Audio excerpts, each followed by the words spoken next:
Question number 46 is asking economic justice as one of the objectives of the Indian Constitution has been provided in which of the following? The reference to economic justice has been made firstly in the preamble to the Indian Constitution. The preamble mentions justice, social, economic, and political. Secondly, Article 38 of the Indian Constitution, which is a directive principle of state policy, reads, "The state shall strive to promote the welfare of the people by securing and protecting as effectively as it may a social order in which justice, social, economic, and political shall inform all the institutions of the national life." Thus, the reference to economic justice has been made in the preamble and in the directive principle of the state policy. Now, option A is the preamble and the fundamental right. This is wrong because economic justice is not mentioned under the fundamental rights. We'll come back to B. C is the fundamental rights and the directive principles of state policy. This is also wrong. B is the preamble and the directive principle of state policy, which is the right answer option. Please refer to the explanation for the information. Question number 47 reads, according to the Constitution of India, which of the following are fundamental for the governance of the country? The answer options are fundamental rights, fundamental duties, directive principles of state policy, fundamental rights, and fundamental duties. The mere perusal of the answer option shows that all of them are important, but we have to select the best answer option.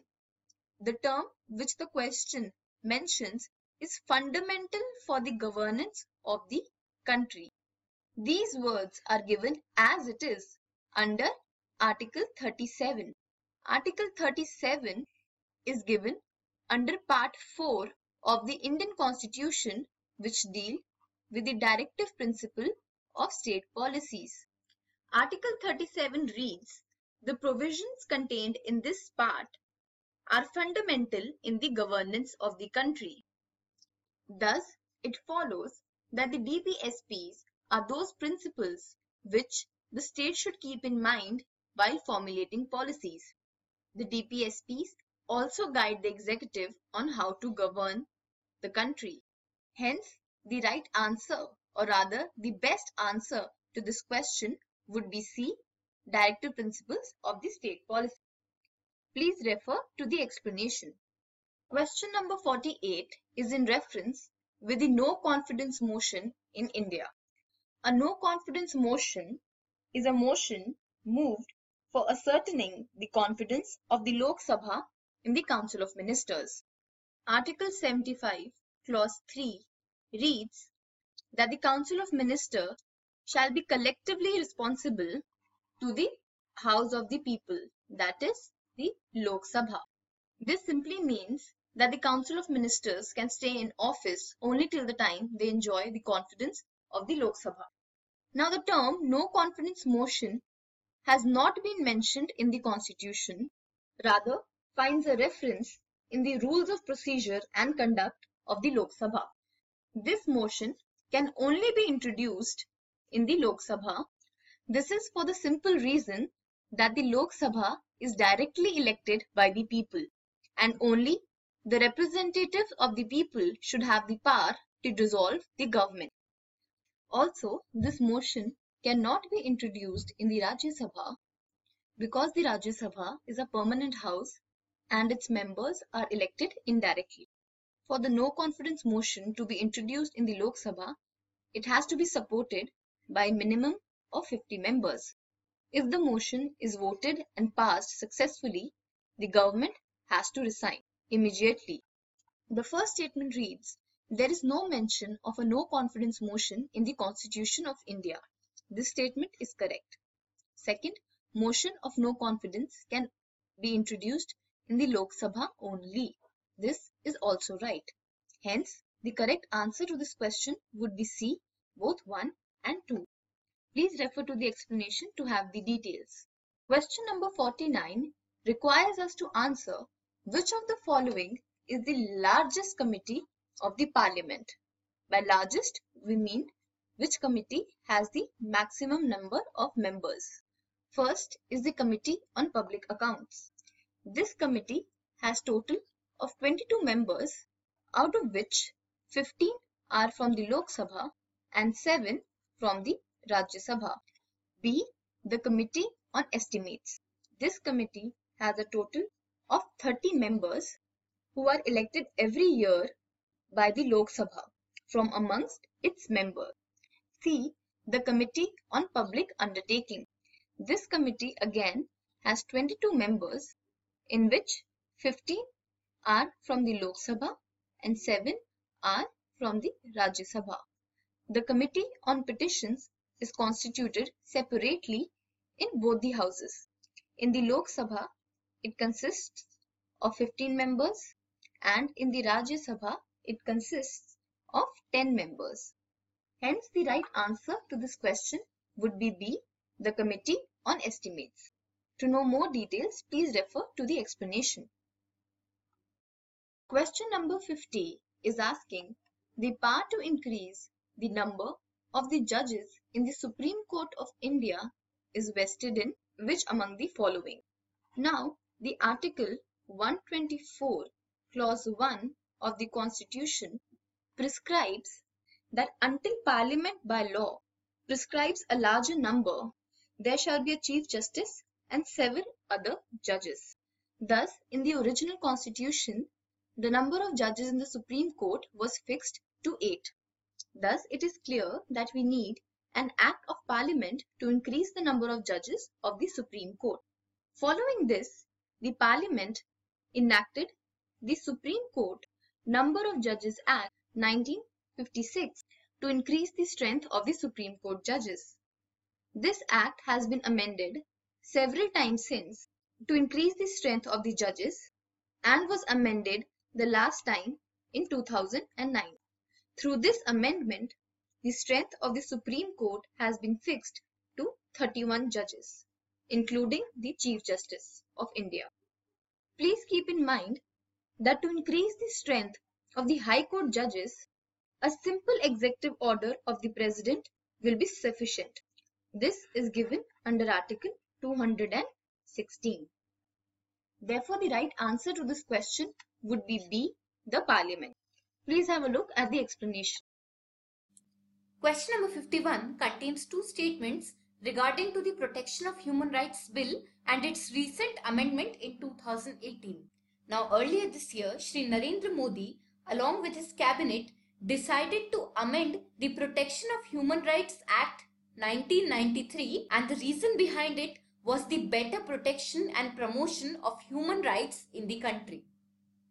Another reason to amend this act was that the National Human Rights Commission and States Human Rights Commission will become more compliant with the Paris Principle. Now, this Paris Principle is also pertaining to the protection and promotion of human rights. Now, this latest amended bill incorporates 5 salient features. Let us have a look at them. Firstly, it is proposed that National Commission for Protection of Child Rights will be considered as a deemed member of the Commission. Secondly, addition of a women member in the composition of the Commission is proposed.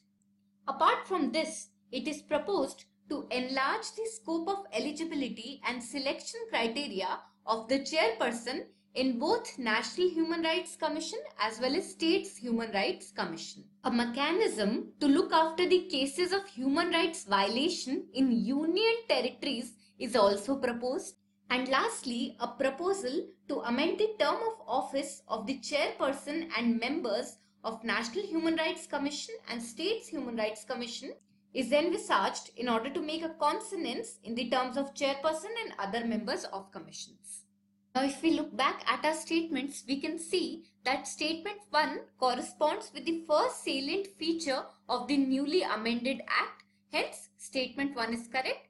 That is, National Commission for Protection of Child Rights will be considered as a deemed member of the National Human Rights Commission. Secondly, The second statement also corresponds to the fourth salient feature, that is, there should be a mechanism to look after the cases of human rights violation in the Union territories. Therefore, we can see that both the statements are correct. Hence, option C will be our final answer. Please also have a look at the explanations. Question number 52 contains three statements with respect to the Mahila Shakti Kendra scheme. Now, this is a recently introduced scheme with an aim to empower the rural women by means of community participation. This scheme is implemented via cost sharing method, wherein the money will be shared between the center and states or the center and union territories.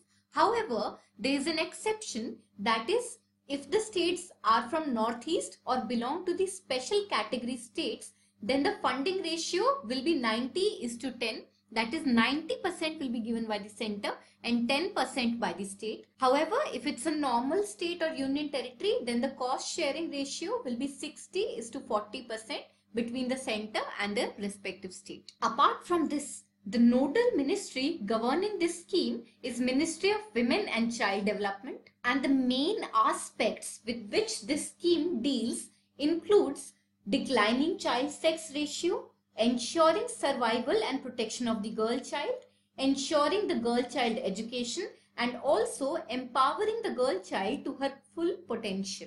Now, in light of this information, let us go back to our statements. The first one suggests that this scheme was introduced by the Ministry of Health and Family Welfare. Now, we know that this statement is wrong, as the nodal ministry for this scheme is the Ministry of Women and Child Development.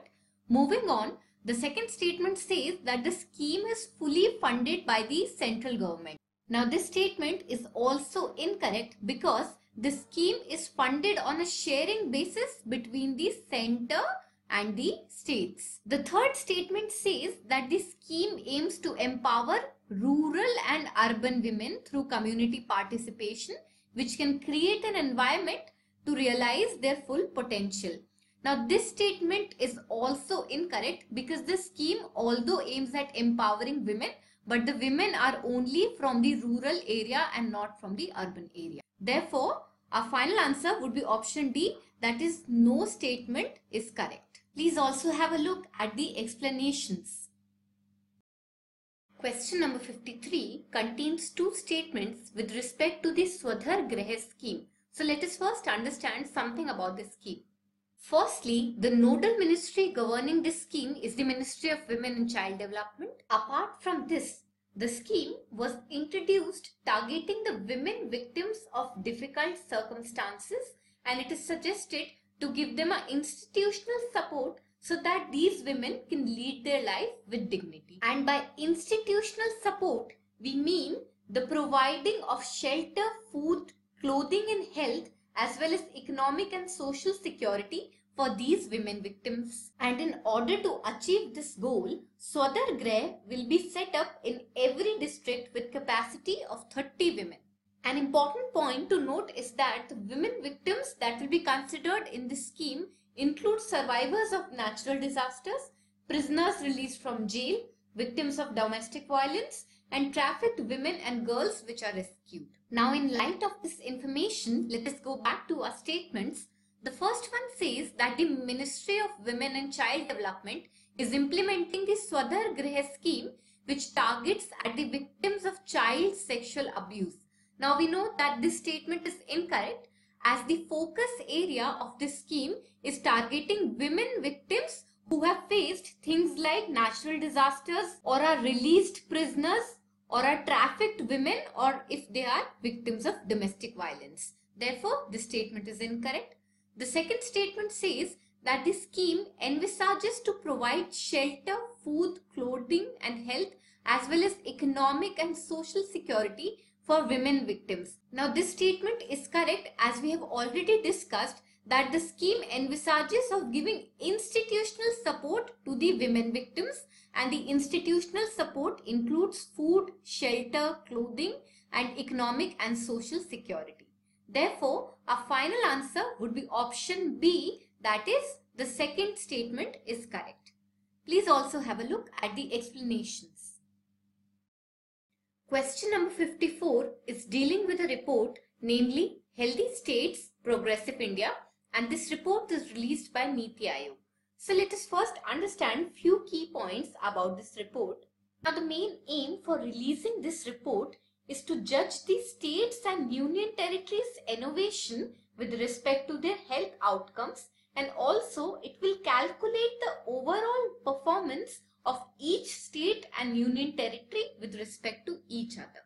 It is important to note that this report is developed by NITI Aayog along with technical assistance from the World Bank, and consultation is taken from the Ministry of Health and Family Welfare. Apart from this, in order to ensure comparison among similar entities, states and union territories have been ranked in 3 categories, that is larger states, smaller states and union territories.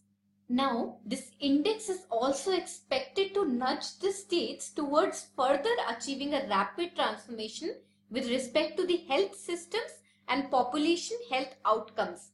An example to achieve so is linking this index to incentives under the National Health Mission by the Ministry of Health and Family Welfare, as this is going to create a sense of achieving better targets. Also, another concept behind introducing this health index was to create it as a tool which will leverage cooperative and competitive federalism and will accelerate the pace of achieving health outcomes.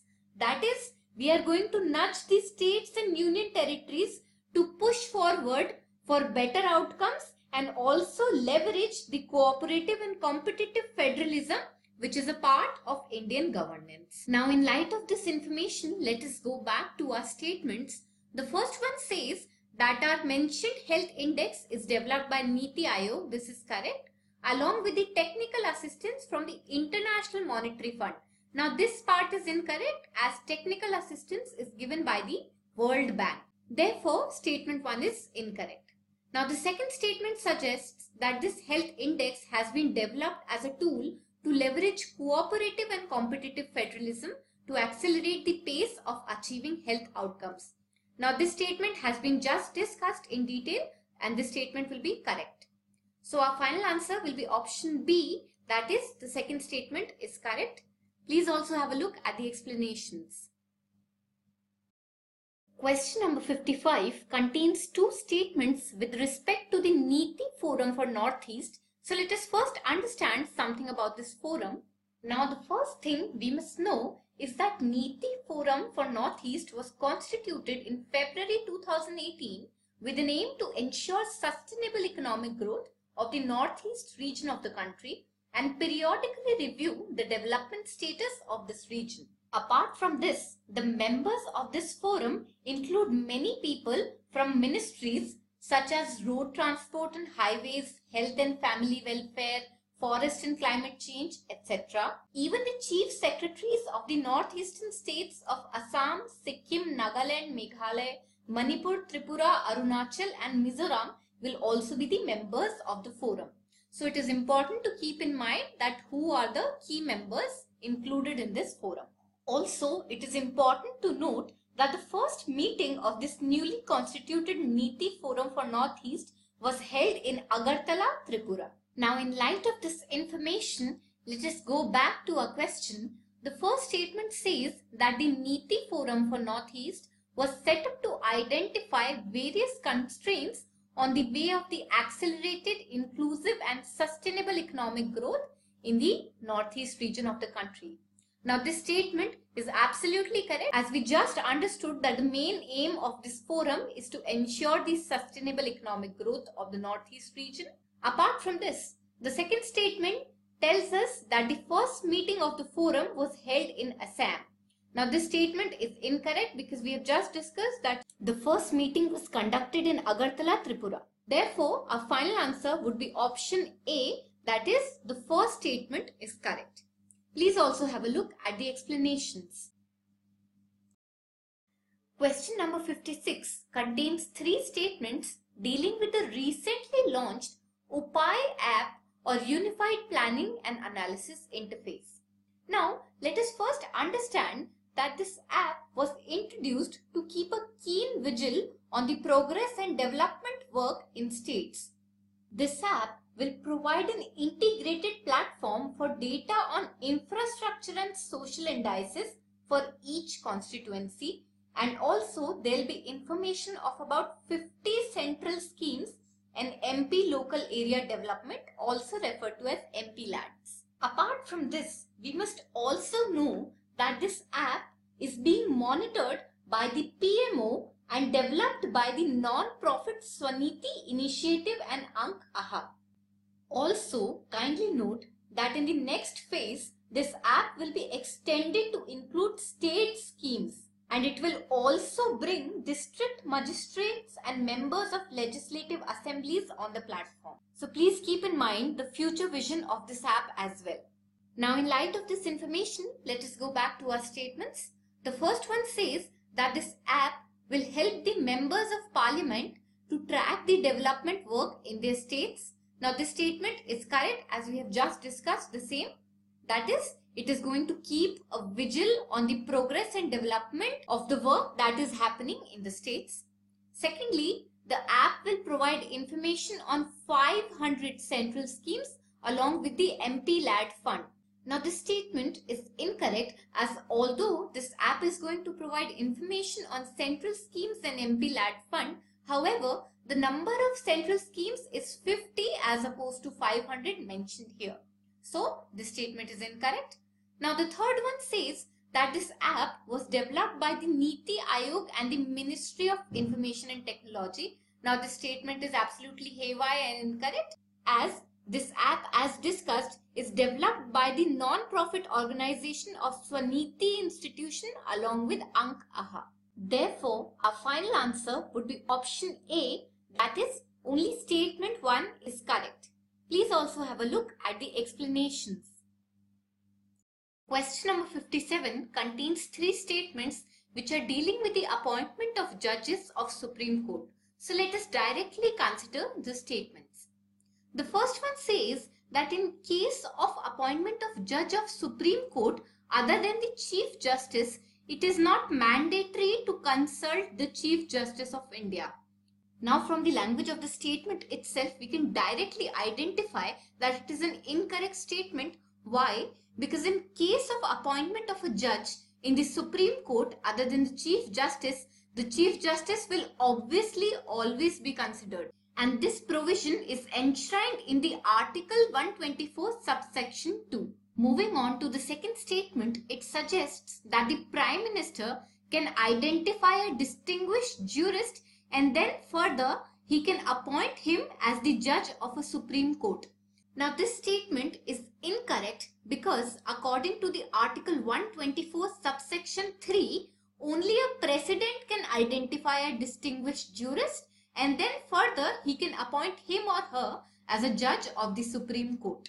Third statement says that the form of oath and affirmation should be made by the judges of Supreme Court, and this has been provided in the second schedule of the Indian Constitution. Now, this statement is again very direct and factual, and it is going to be incorrect, as the form of oath and affirmation to be made by judges of the Supreme Court is provided in the third schedule of the Indian Constitution. Hence, statement 3 is going to be incorrect. So, our final answer will be option D, that is none of the above.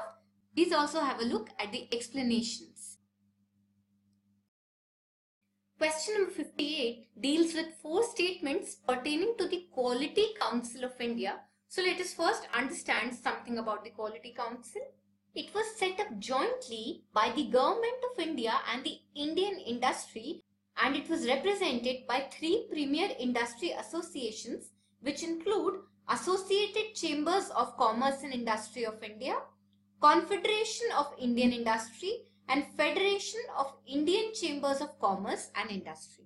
The main aim behind setting up the Quality Council of India was to establish and operate national accreditation structure and also promote quality through national quality campaign. With these measures, this council is set to raise quality consciousness and improve the competitiveness of the Indian industry. Another important point to keep in mind will be that the Department of Industrial Policy and Promotion that is DIPP, which comes under the Ministry of Commerce and Industry, acts as the nodal ministry for Quality Council of India. Now, in light of this information, let us go back to our statements. So the first statement says that QCI was jointly set up by the Government of India along with the Indian Industry Associations, and the same has been discussed by us in the first point. So the first statement is going to be correct. The second one says that QCI operates under the administration of Ministry of Corporate Affairs. Now this statement is going to be incorrect, as we have just discussed that DIPP under the Ministry of Commerce and Industry acts as a nodal ministry for QCI. Moving on to the third statement, it promotes quality competitiveness of India's enterprises, especially MSMEs. So we know that one of the main aims of setting up QCI was to raise quality consciousness and improve competitiveness in Indian industries. Therefore, statement 3 is also going to be correct. Lastly, QCI is going to help develop, establish and operate national accreditation program for various service sectors. Now, this was also one of the key aims of setting up QCI, that is operating a national accreditation structure. Therefore, statement 4 is also going to be correct. So, our final answer will be option C, that is statement 1, 3 and 4 are correct. Please also have a look at the explanations. Question number 59 contains 3 statements with respect to the National Council on Vocational Training. Now let us first understand something about this National Council on Vocational Training. So it was set up as an advisory body by the Government of India in 1956, and it was entrusted with responsibilities such as prescribing standards and curricula for craftsman training, advising the Government of India on the overall policy and programs, and conducting all India trade tests and awarding national trade certificates. So this is the main function because of which National Council on Vocational Training was set up. Apart from this, NCVT also performs several types of functions. Let's discuss them in brief. Firstly, apart from awarding the National Trade Certificate, NCVT is also responsible for prescribing standards and methods of training in this respect. It is also responsible for laying down standards of proficiency required for passing this trade test. It also sets the conditions of eligibility for awarding the national trade certificates. Apart from this, NCVT is also responsible for recognizing training institutions which are run either by private agencies or by government in order to recognize them by giving them national trade certificates, and it also lays down conditions for such recognition. Now we know that NCVT plays a key role in setting up of the All India trade tests, and it is in this respect that they are also responsible for setting up a framework for competency standards, structure of the courses, what the credit structure will be, along with the accumulation and certification of this test, and therefore it will serve as a key function for NCVT. Now, in light of this information, let us go back to our statements and identify the correct ones. So the first one says that NCVT is responsible for recognizing training institutions which are run only by private agencies for purpose of the grant of national trade certificates. Now we know that the key area of NCVT is to grant national trade certificates. However, it recognizes both government and private agencies, which we have just discussed. Therefore, this statement is going to be incorrect. Moving on, the second statement says that it is responsible for prescribing standards and conditions of eligibility for the award of national trade certificates. Now we have just discussed that this comes under the domain of NCVT. Therefore, it is going to be a correct statement, as NCVT do sets eligibility criteria for national trade certificates. The third statement says that NCVT is responsible for formulating framework for competency standards, structure of courses, credit structure and certification. Now this statement is also correct, as we have just discussed that this part serves as a main area under the functions of NCVT. Therefore, our final answer would be option A, that is statement 2 and 3 are correct. Please also have a look at the explanations. Question number 60 deals with the election and responsibilities of the Deputy Chairman of Rajya Sabha or Council of States. And we need to identify that which among these statements are correct in this respect. So let us first understand something about the election and responsibilities for the Deputy Chairman of Rajya Sabha. Now, the election of the Deputy Chairman of Rajya Sabha includes only the members of Rajya Sabha, and they elect the chairman amongst themselves.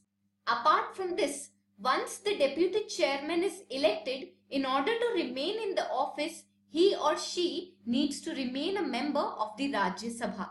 And if the Deputy Chairman fails to do so, he or she loses their seat. Now, with respect to his resignation or removal, the Deputy Chairman can resign from the office by giving the same in writing to the Vice President. And as far as the process of removal is concerned, he can be removed by a resolution by Rajya Sabha members which is passed by absolute majority. That is, majority of full membership of the House.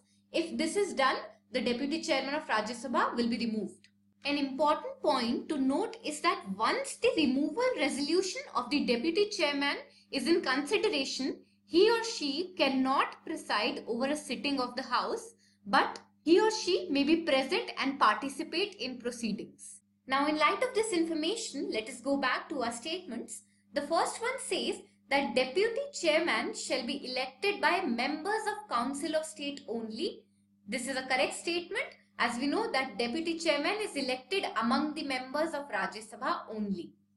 Moving on, the second one says that a member holding the office of Deputy Chairman of Rajya Sabha need not necessarily vacate his or her office if he or she ceases to be a member of the Council of States. Now, we know that this is an incorrect statement because in order to remain the Deputy Chairman of Rajya Sabha, the person necessarily needs to be a member of Rajya Sabha. Now, the third statement says that Deputy Chairman may be removed from his office if the Council of States passes a resolution by majority of all the then members of the Council. Now, we have just discussed the removal resolution for the Deputy Chairman, and in this context, this statement is also going to be correct. So, our final answer would be option B, that is, statement 1 and 3 are correct. Please also have a look at the explanations.